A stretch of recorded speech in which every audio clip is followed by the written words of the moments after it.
everyone, Sycra here. In this lesson, I'm going to be talking about how to paint digitally and get good colors. This is something I get asked often, which is, how do I get realistic colors in my painting? So, for example, there's this painting I did, and the colors kind of work together. And I'm going to show you, what I use. So what that is a Split-Complementary palette.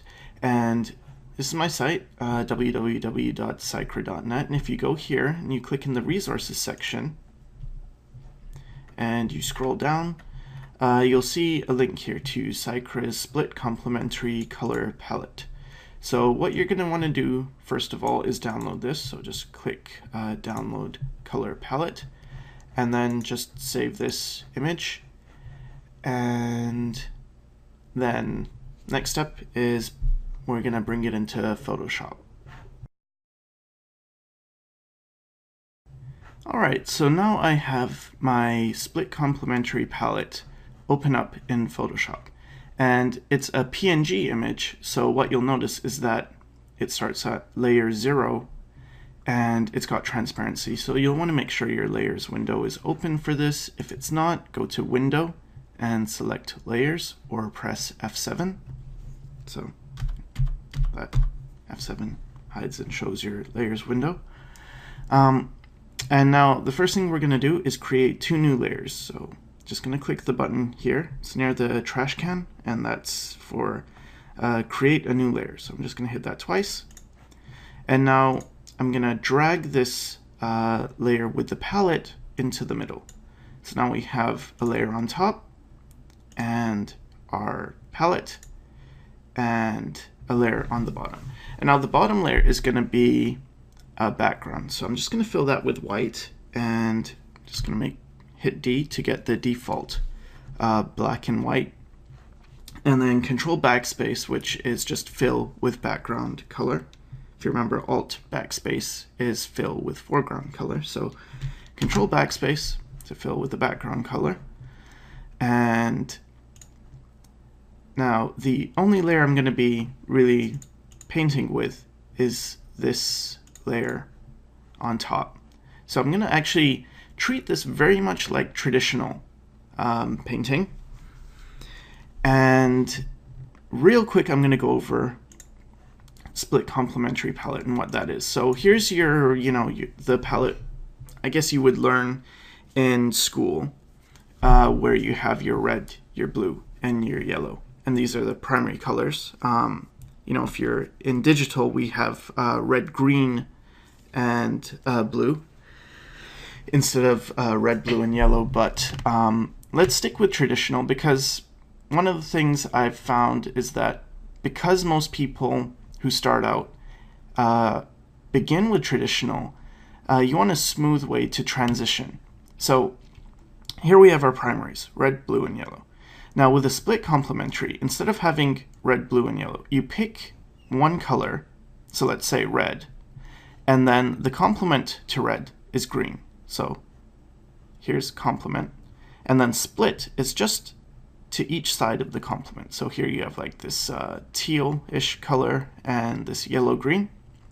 So you replace the blue and the yellow with the, blue-green and yellow-green. And if you were using blue, for instance, your complement is orange, so right across is orange, and then the split complements would be this red, orange, and yellow, orange.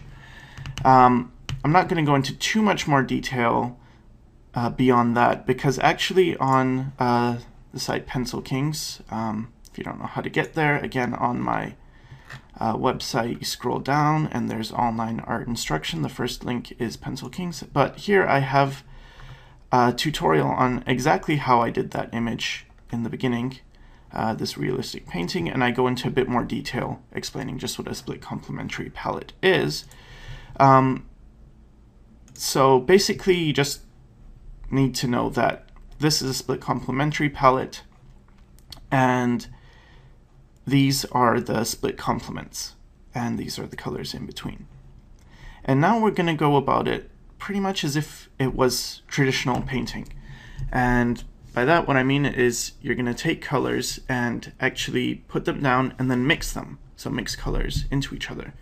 But first, I just want to go over one more thing, which is you would have this, but you're going to want to save this as a different file name. So, file save as, because you want one palette that is basically your template that you can always go to, and you load that up. And then depending on what image you're working on and what certain palette you want, you're going to alter that. So I'm just going to show you how we go about doing that. So first of all, the color in the top left, so right here, this is our dominant. And that means that, what the general tone of the painting is probably going to be this. And for me, because I work primarily with caricatures and things, often I'll pick the general skin tone of whatever the person is. So if the person's dark skinned, I'll pick maybe a brown. If they're light skinned, depends, whatever their skin is kind of based on. If I was doing an environment and let's say it's a rainy day and has a blue overtone, then I'm going to try and make this blue. But this is going to be my dominant. So when I go about adjusting this, all I do is I press Ctrl U, and that brings up the hue and saturation.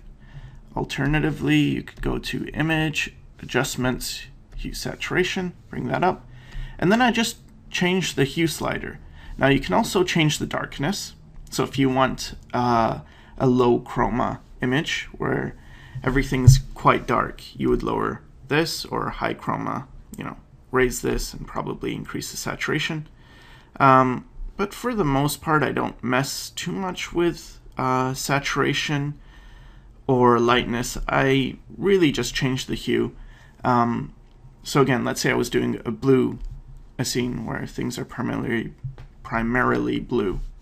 I'm gonna move it to a blue, and then I'll go ahead and start mixing my colors. Now usually if you have a reference image, that comes up, and then you'd look at your reference, and you're not going to be able to mix the colors exactly as what's in your reference, because you cannot. Like if you look here, there is no really strong yellow, so no matter how hard I try, I'm not going to be able to get a strong yellow.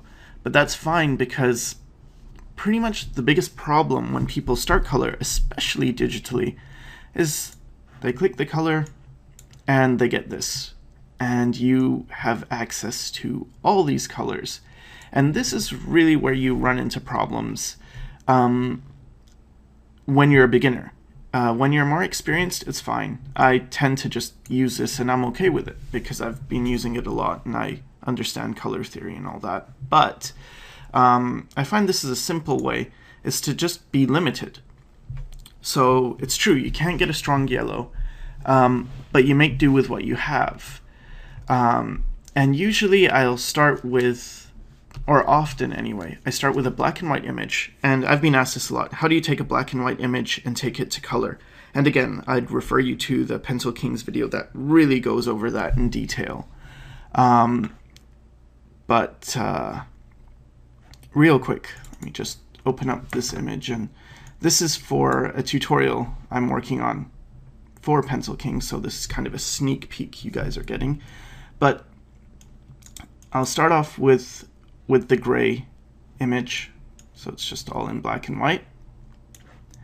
And the palette I used for this one was this. So you'll see I actually had kind of an orangey tone as the dominant. And then I mixed my colors, and so I just filled the whole thing with that orange color and set the mode to color. So now everything, so here, see, everything gets this color. And then I start painting using the other colors. So more of these other colors I've mixed. And then I just start actually painting with the normal layer, but just mixing those colors and putting them down. So again, I can't get all the colors of the rainbow. So you will be limited, but that's actually a good thing. So let's say, so here's our color, and now I'm just using the Alt key, or I actually have it mapped to my tablet, and what that does is it just brings up the eyedropper tool. You could just manually keep switching between brush and eyedropper, but for me, I just keep it on brush and hold down Alt, and it turns into the eyedropper. So I select the color, put it down, and then let's say I want to get, I don't know, something in between these two. So then select this color, put it down, and just lightly go over so I get a mid-tone color in between these two rather, and then I select that.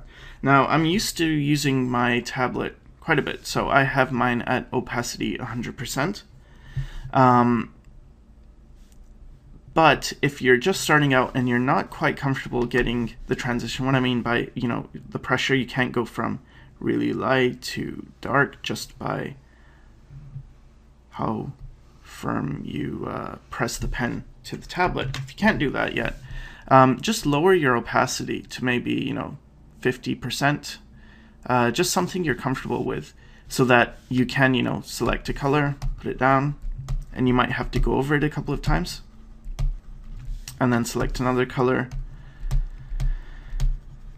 and then kind of just go over, and then again with the Alt key you select the middle color, and I'm just going to raise it to 100% just because, you know, that's what's easier for me. And that's it. That's how you mix your colors, and it's very much like traditional paint. So let's say I did want a yellow, and it's kind of bright. Well, my options are really to take this yellow-ish color and this reddish color, and maybe, you know, find color in between. And maybe for my image, this is going to represent yellow. Now, it doesn't look that yellow, but if most of my image is blue, then that color is going to seem more yellow. At least it will seem yellow relative to the other colors. So in an image, it's important to remember that whatever your color is dependent on what colors are around it. So this looks this way compared to this. So here we're in the palette itself, you know, it seems more vibrant than when I have it here, because it's beside this, you know, these relatively dull colors. But when I put it beside another vibrant color, it kind of loses some of its intensity.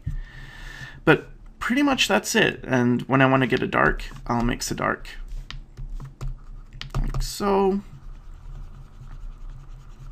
And if you're working on top of a black and white layer and it's on color mode, you don't really need to worry about values too much, because that's going to get taken care of in the grayscale stage of it. But pretty much that's it, you know. Put down colors and just mix them as if you were painting traditionally and you had a palette and these are your paints. This is all you have to work with. So you do your best, and I find, you know, you can get pretty good skin tones and nice in-between colors, and this is really what beginners have trouble with.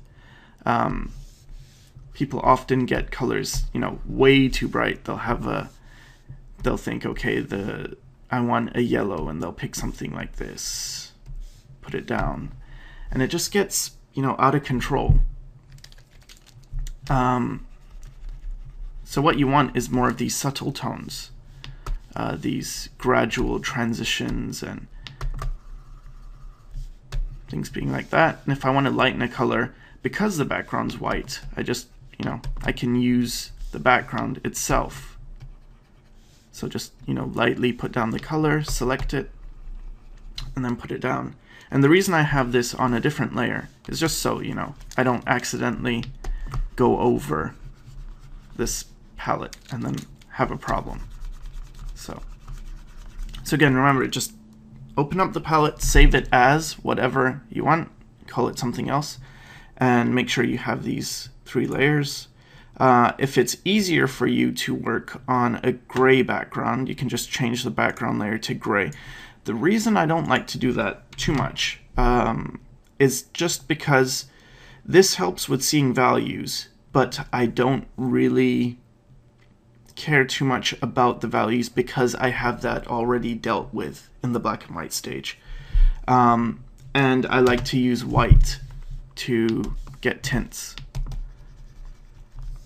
So that's why I use a white background.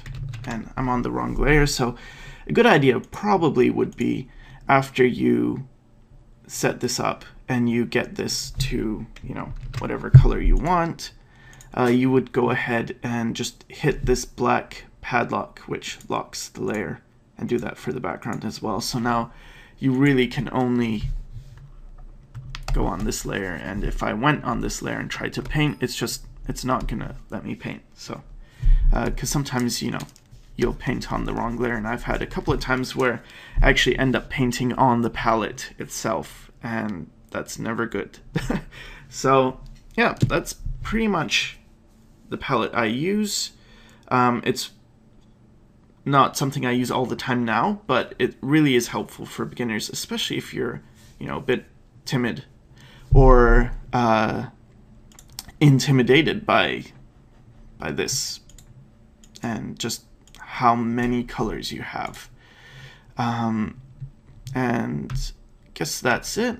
And again, if you want more detailed explanations, I do have that tutorial on Pencil Kings. And I hope it helped, and thanks for watching.